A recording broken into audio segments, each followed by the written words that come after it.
Well, also the life that you were living, you could probably pull those dark thoughts out like other people.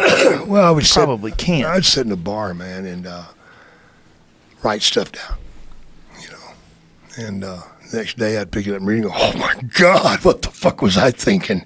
You know, and it just horrified me. But yeah, sometimes you can pull dark stuff out of bad moments in life, you know. And well, you had experiences. I mean, just trying to Yeah. kill yourself with pills or whatever the fuck you were doing. I mean, the darkness that you had in your life, like my sister being murdered and shit, and my mother was a 12-year-old girl, and her mother was dating my father. Her mother was. My grandmother passed out, and my father left that bed and went into a 12-year-old little girl's room and raped her. That's me. That's how I got started. And then later in life, my father was raping my sister, did not know it. You know, and he raped his other daughter, did not know it. Always heard whispering, you know, people whispering and giving him the evil eye. I'm like, what the fuck's their problem? Then I'd get in the ring with somebody that knew my dad, and they'd beat the fucking shit out of me because they hated him, because they'd seen some of the shit that he did. Do you want to believe that of your own father? You don't ever want to believe that. God, you don't want to believe that, do you? The girl that you met earlier, Cody, she is the first daughter of mine that I held in my lap. She was 22. 22. Before I would ever pick up one of my daughters and set them in my lap. Because I was afraid I'd turn into my father. I never wanted that. I never wanted to be someone that abused a child, because I'd been abused, and I knew what that shit was like, and I knew what it did to my fucking head. And getting right and getting sober, learning to talk about it, helps a lot. It makes it better. You don't cure it. You know, you never get over it. But I can deal with it now. I don't have to go medicate with it, with it now. When you're talking to these people that you're also helping, when you're meeting them, that also have these problems, how many of them have also been abused? A lot, man. You know what it's like to be sitting at a Comic-Con and look out there, and there's people in your line, and your eye contact contacts a kid. You look at the kid, and they look at you, and you're like, you poor motherfucker, you're going through it too, aren't you? And I can tell it. I know that fucking kid's being sexually abused. You can see it. And I hate that feeling. Because then they get up to the front, and you're like trying to talk to them, and they're like shut down completely. And then the fucking asshole that's next to him is probably doing the bullshit. He's wanting my fucking attention, man. What chance do I have of him getting any good attention? Not much. I keep going back to the kid. How can you tell? You just feel it. You know it. You smell it. You taste it. You see the fear, you know. And you see the way that the dad communicates with them.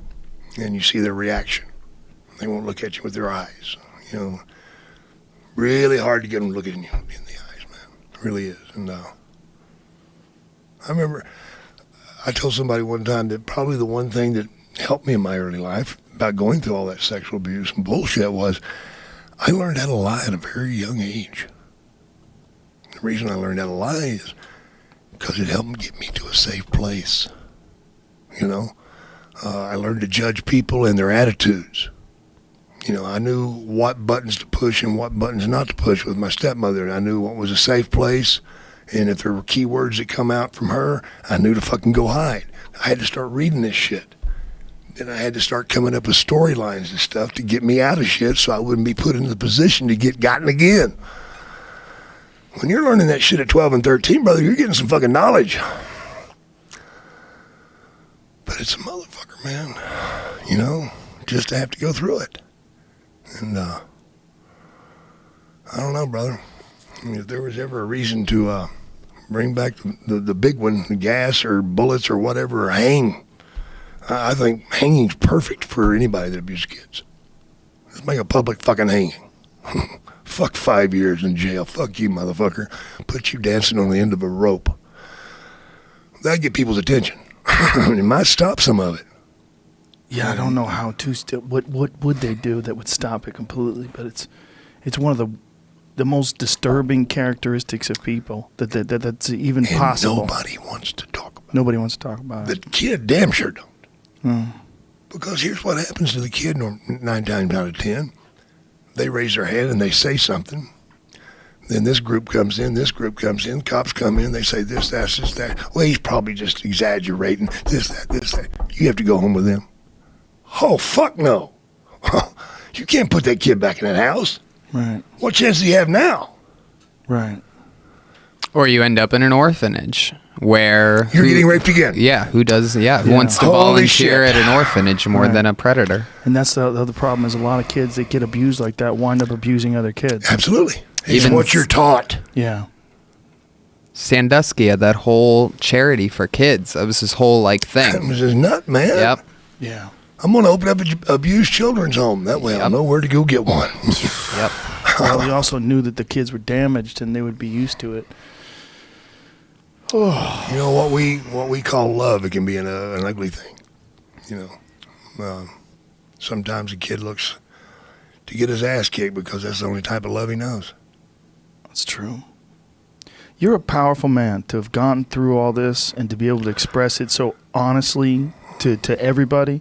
I mean, that is an amazing thing because the pain of your experiences has not stopped you from expressing all of the downsides of it, but also that you've come out of it on the other end in a very positive way. I mean, you're a great guy to be around. You're funny as shit. You have amazing stories, and you're clean now. You're clean and healthy. I'm You've funny in a come room through. like this because there's not any competition. Come on, Joe, just me and you. What the fuck? Where do you go from here? You know, Lapdog 27. No, Oh, it's amazing, man. It really is. I just want to help somebody else not feel what I felt Yeah. because I don't want them to have to do the things that I did to quit feeling it. Because I'll tell you, man, it's a whole lot easier to pick up cocaine and forget about it than it is to go through counseling, go through this, go through reliving it 25 fucking times. You know, you go into counseling and they say, okay, tell us exactly how it happened. Do I really fucking want to do that? Right. Why do you want me to do that? So you can just sit over there and jack off what? What's your nut on this? Because that's what we're thinking. Right. Why do you want me to remember it? I want to fucking forget it. Tell me how to forget it. Right. Don't tell me how to remember it. I got it down.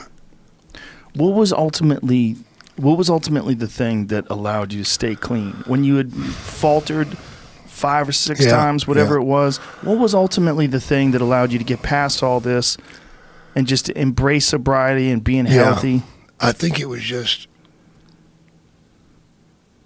realizing that I wasn't going to fail this time. And that came from Dallas not giving up on me.